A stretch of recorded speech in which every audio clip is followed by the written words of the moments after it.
depths. They're going to edit their next VOD at 3rd and 4th, as we've got the two real teams in Europe here in Grand Finals. It's Godly and Blaze versus KoKo and Munir. I didn't mean that. You guys played amazing this weekend. That was fantastic. Here we go, Grand Finals.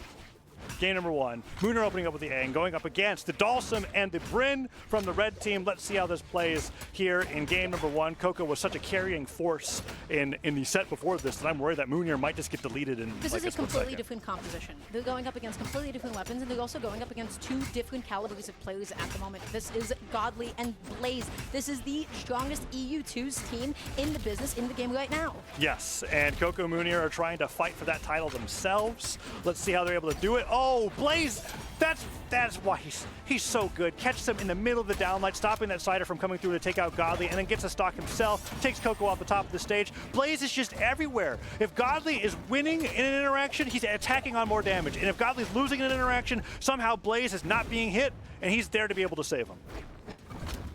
Munir looking for the side light right now, looking through that neutral light, able to get it, just knocks him off stage, comes back on, gets that N-Sig. Now all of a sudden Godly has to find a way to make it back on, and you will not. Instead, you will taste defeat of Munir.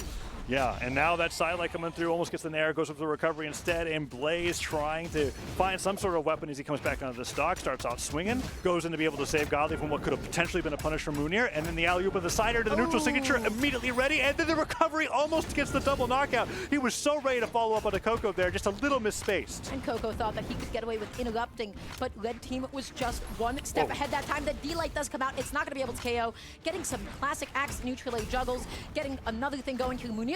Excellent chase dodge down, able just to get that last little hit there, but Godly with the follow-up with the Cider as well, dealing so much damage. Blue team is, dare I say, in shambles. Oh, and that recovery coming up from Godly almost takes Munir's last stock off. That Cider comes through. Every time Munir lands a single hit on a Godly, Blaze is punishing him, and KoKo is nowhere to be seen. Axe recovery does get hit by the pogo. There was a perfectly pinpointed pogo there from Munir. I can't believe he hit that before he touched the wall. But I can't believe that he didn't make it back on. It was just a couple of pixels away from actually touching the edge of the stage, but it does not matter because red team. Godly falls down into a nuclear explosion, but that's okay. We are on Apocalypse. It makes a lot of sense. Neutral light and a downlight, side light. Oh, tries to go for the nair. Doesn't end up catching it, but that neutral signature will catch. KoKo goes down, and Godly and Blaze are 2 games away from being your European Winter Double Champions. And those 2 games away, they don't seem too far away at the moment. Not if Munir continues to play Aang. And look at that. He switched to Zol. Happy to see it. Not quite Taros, but he is using an axe that Taros uses. So it's kind of similar. But look, is there really a difference between Taros and Zol at the end of the day? No, they're both animals.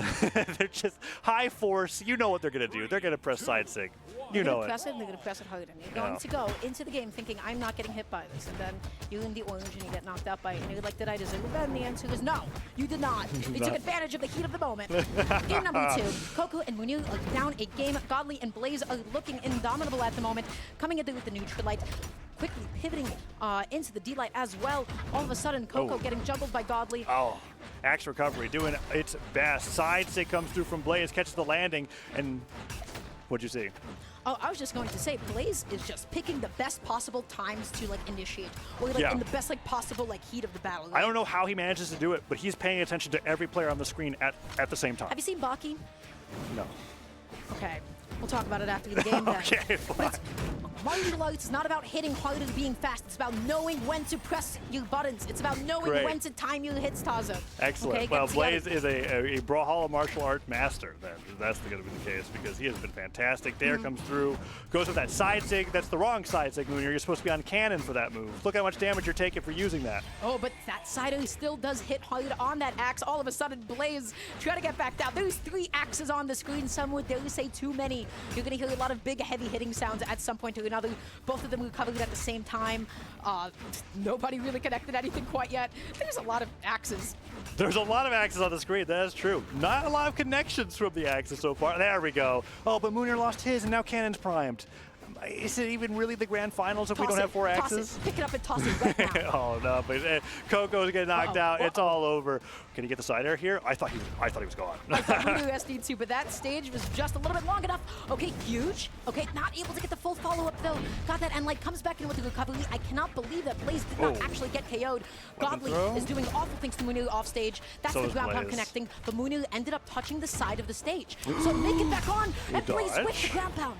Okay, and on the other side of the stage, Godly gets edge guarded by KoKo. It is a very tentative lead, but a lead for the blue team nonetheless. Great job, and he's trying to take Godly off the side of the stage with the cannon. Unarmed recovery will take him down, but he got some damage in before he goes. And KoKo just let that Lance recovery rip. Just wait till he gets back out of the stage. There we go. You gotta stall, but oh no, now you have to fight Gauntlets off stage as Lance. That can be a little bit tricky. Any ground pound, any neutral can do it, and Godly is going all the way up there. KoKo cannot get red team off of him. KoKo, you need to get back to the ground. Yeah, axe picked up, but one solid hit here. Gets his jump read by Godly's side sig, neutral sig, any of those things coming through there would be huge. Munir tries to go for a dodge and read. Blaze gets team comboed onto them, and now Godly off stage.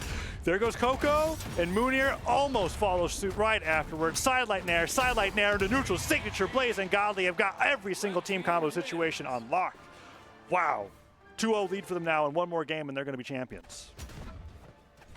They're looking indomitable. That's what I said a game ago, and they're continuing to show that off now. Yeah. Blaze is just picking incredible moments to initiate, and the ability, again, just to like pull out like these 2v1 combos at any given moment. They're always ready at any single position. They're ready just to optimize and push it, and they make the most out of those instances.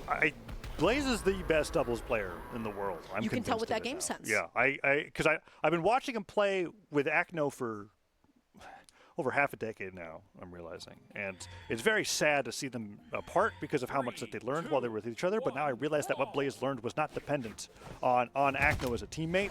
In fact, he just makes anybody shine with how well he's able to support them. And so seeing this performance from Godly and Blaze so far is remarkable to me. It has been so fantastic. In spite of that, they're still able to hold their own against them. So a game is still possible. They can still take the game. He's on the Taro style. We were waiting for it, right? This is what we were waiting for.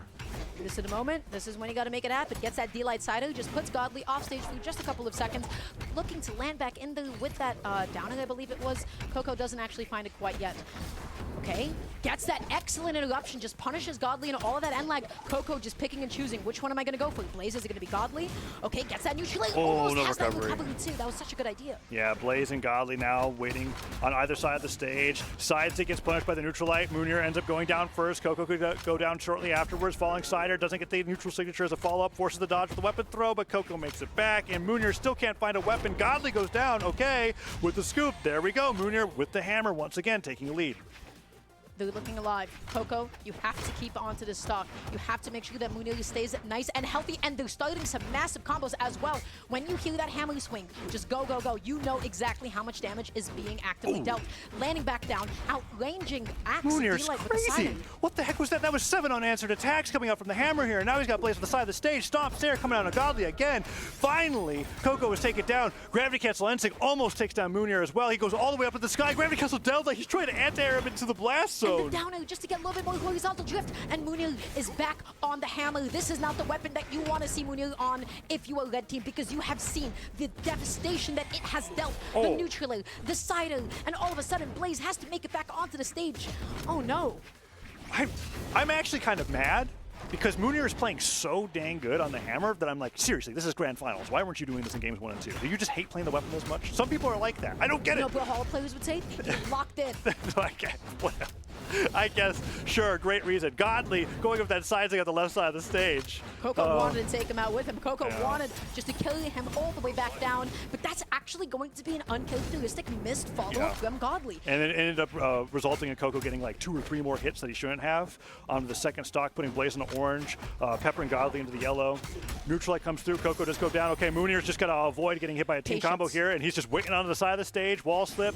Could be activating pretty soon. Godly makes it back. That side light neutral as long as I am not getting edge guarded, as long as they make it back on, and Blaze with the amazing interruption with the D-Light, perhaps saving Godly. That could have been huge. Oh my goodness.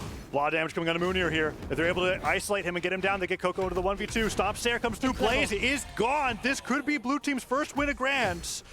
Sidelight comes through, but Godly takes down Munir. Oh, recovery comes through, and KoKo clutches it. We've got a game 4. Incredible clutch from KoKo. Beautiful stuff there at the end. What happened with Munir that game? That was incredible. He locked in Taros.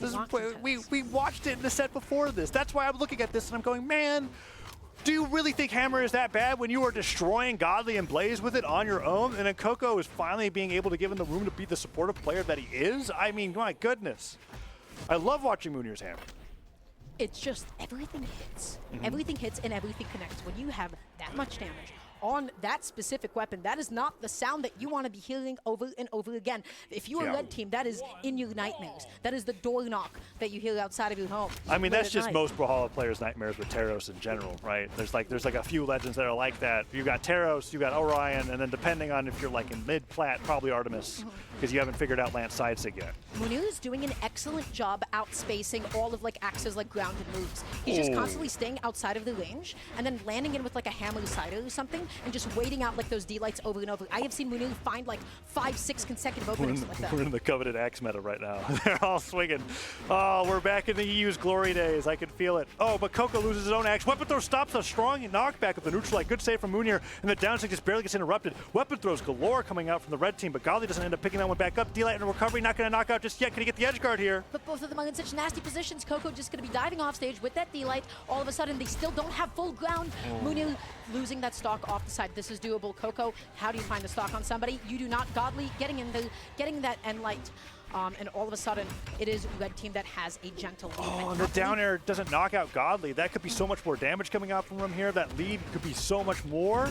Blaze hitting that sidelight air at the back end of the recovery means the blue team is now solidly damaged other sidelight and air, and now that lead is no longer slight. Second sidelight and air, and Godly, after hitting so much damage on the KoKo, brought him in orange before going down to his second stock. And Blaze is now holding on to the stock as long as he possibly could, but you know what? It's okay. Blue team is hanging on and the Godly still maneuvering around all of those massive disjointed hammer hits, picking up a weapon, and keeping himself in the game.